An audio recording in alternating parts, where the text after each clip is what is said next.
Luckily, the stack doesn't change in memory, so that's convenient. So what I did was I just fuzzed it. I fuzzed again.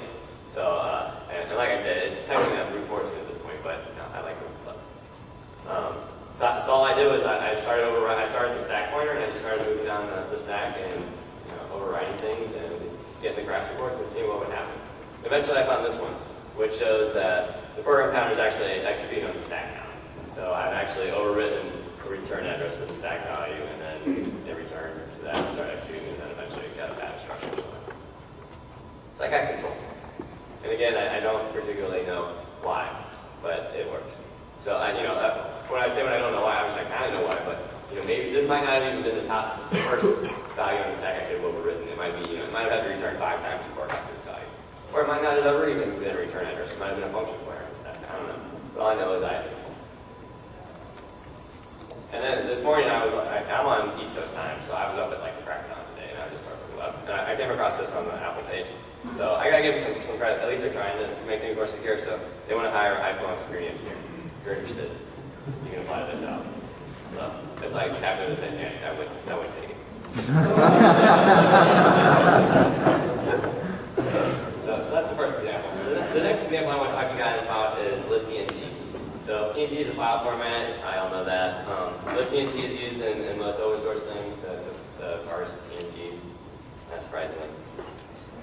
And so I want to fuzz it, hopefully find a bug, and if not, answer some of these questions about when to turn off the fuzzer and so forth. So the first thing I want to do is build it. So I'm assuming I have source code at this point. Build it so that it gives me code coverage information. So I do these steps. And the important thing is to look at these. You have to give special flags to GCC, so it'll build it with code coverage information.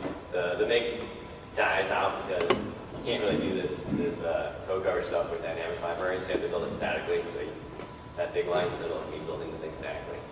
And the result is I get this rpng-x, which is this trivial little viewer that comes with libpng that will actually display PNGs.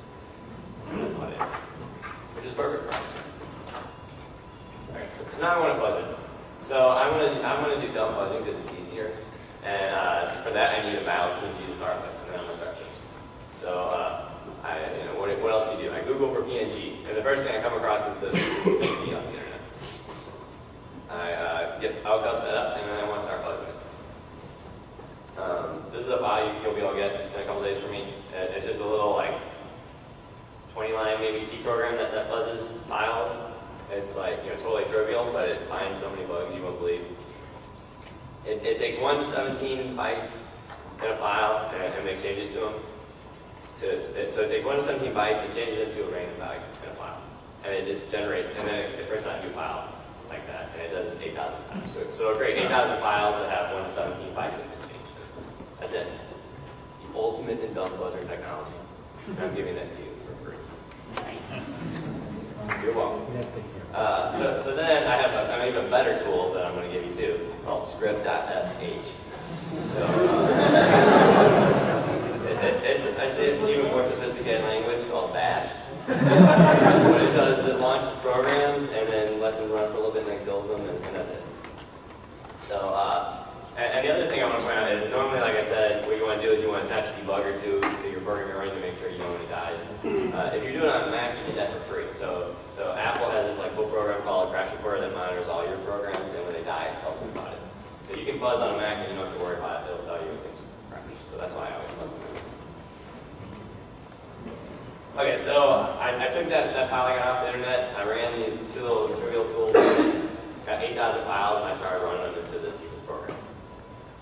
Here's the steps I followed to get my code coverage. It turned out I got 10.7% of lines covered, source code lines. Well, how's that compared to other things? Well, I would have only gotten 0.4% if I just got the usage statement. Duh. And then if I just opened the clean file, the real legitimate PNG, I get 10.1%. So all that took me like a few hours to do that, and I only got 43 more lines for all that effort. So what does that mean? Well, it could mean a lot of things. One thing is, I don't know what the exact service size is, so maybe 10.7% is good. Maybe I could only get 11%. I doubt it. That's probably not the case. Maybe, well, it is true though that this libpng does do, it writes PNGs as well, read PNGs, so there's some code you're not going to hit, but, probably not. maybe I chose a bad file. I just chose that thing off the internet. Maybe it matters what file you start with. I don't know. No one really talks about these kind of things in fuzzing, which is kind of why I want to do this talk. So to test my theory that maybe I chose a bad file, I grabbed some more files off the internet. So 4 more. I did the exact same thing. I fuzzed them all individually, and I got the code coverage from them. This is what I found. So the first file is over there we already looked at, and it turns out it makes a huge difference which file you choose. So some of those files, got much better code coverage than the one I had. I did the exact same thing. So what does that mean? Well, for one thing, the initial file can make a big difference when you're fuzzing. I got 50% more code coverage from one than the other. And that doesn't necessarily mean I would have found 50% more bugs. But what it does mean is that the code that I didn't cover from the first case, I definitely would have never found any bugs in that code. Well, that was fine. I found 5 files. I ran them each individually. What would have happened if I ran all 5, basically at once? It turns out I would have done even better. So running all 5 together was even better than running even the best one by itself. So I got up to like 17% code coverage. So what's going on? Well, basically what's going on is each PNG has certain elements in it that have to be parsed by the library. And almost all these are optional. So some PNGs are going to have certain elements in them, and some of them aren't. So what happens is when you get different PNGs, they're going to have some elements in them, and it's going to require some code processing. If you put a lot of different PNGs, there's going to be a better chance that any random little element is going to show up in that collection of PNGs. So I named this after myself. I was so proud of it. It's called Charlie's heuristic. You must always use that word for it from now on. What you do when you're fuzzing with dumb fuzzing is you keep adding files to your collection until the cumulative effect doesn't get you anything extra. So I'm hoping to copyright that, write a book, I don't know. But something I just thought of. So basically, this is something that with code coverage, so before this, people say, I don't even know if people would say you need to fuzz a lot of different files, but it turns out it's true, right? And not only now do we know, thanks to code coverage, that you need to start with a lot of different initial inputs, it also tells you when you've chosen enough initial inputs. So, that's really valuable. The fact is, though, that no matter how many PNGs you collect on the internet, you're probably never going to find some PNGs that have the most obscure little elements that you process. So the PNG is set up to process basically any PNG possible. And people just don't write PNGs, programs don't write PNGs that can do anything. So enter generation-based fuzzers. So if you read the RC, though, you know every single chunk. I'm cheating a little bit. I read the RC. If you read the RC, you know every single type of element that can possibly occur inside of PNG.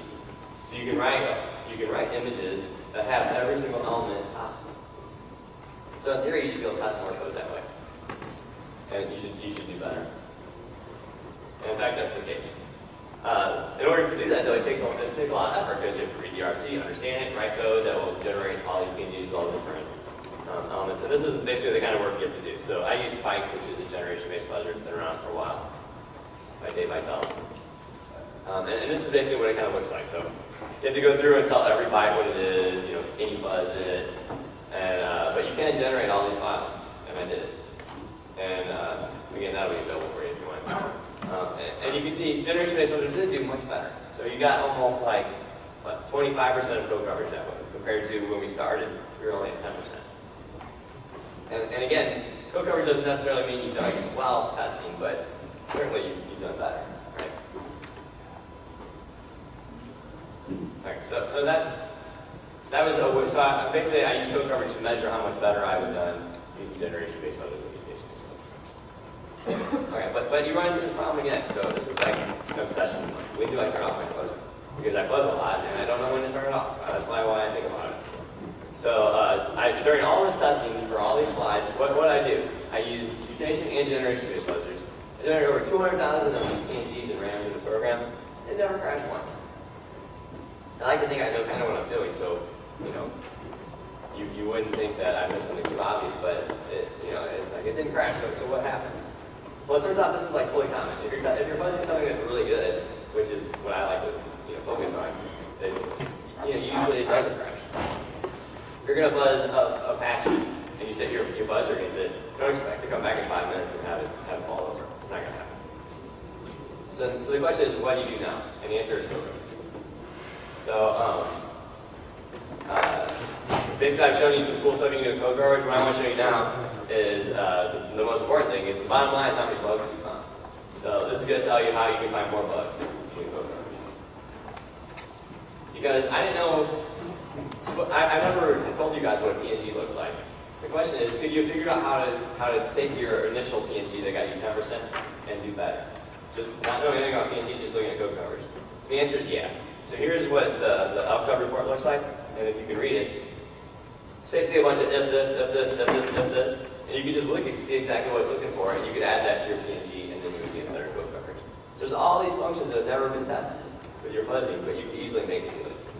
So you can imagine getting better code coverage, or you can imagine doing better testing by looking at your code coverage from your current testing.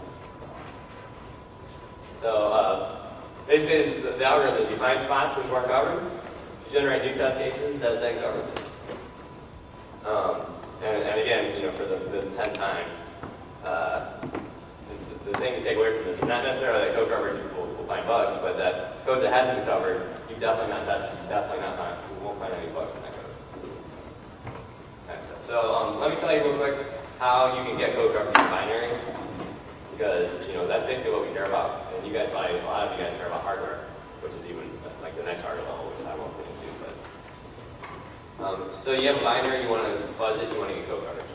What do you use? You use PyMay. So PyMay is this like super cool reverse engineering framework in my bedroom, and what it does is it integrates a debugger, information from InterPro, cracking software, and a database. It allows you the ability to basically script and do things that a reverse engineer would want to do very quickly and easily. It has a module called pstalker, which basically gives you code coverage, which is, you know, what I care about a lot. So the way it works is you put your program into InterPro, you export the information into this PIDO file, which is something that it uses, which basically tells PyMay where all the basic blocks and all the functions are. What PyMay does is it attaches to the binary, it sets breakpoints at every single basic block, and it waits to see what happens. As you execute the program, when it hits these breakpoints, it records it, and then it knows where you've been, so it knows the code coverage. Right, and this is your screenshot. You can download it. It's open source. It's written in Python.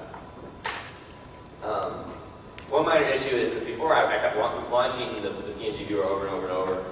You can't do that with PyMay. You want the thing to be running all the time. That's an easy fix. You just have it. You put it in a browser. Point the browser at a web server that just keeps refreshing to a different image each time. And there's the code that will do that. Okay, so you might not be able to see that so well, but it's the equivalent of that slide that showed, you know, all the lines in that if else that you missed. Here it is if you look at your PyMay. And again, you see the same phenomenon. You see the green squares that you hit and the white squares you missed. And you can see they're like, you know, all over the place. So it'd be really easy to go in there and figure out exactly how to make your PNG better.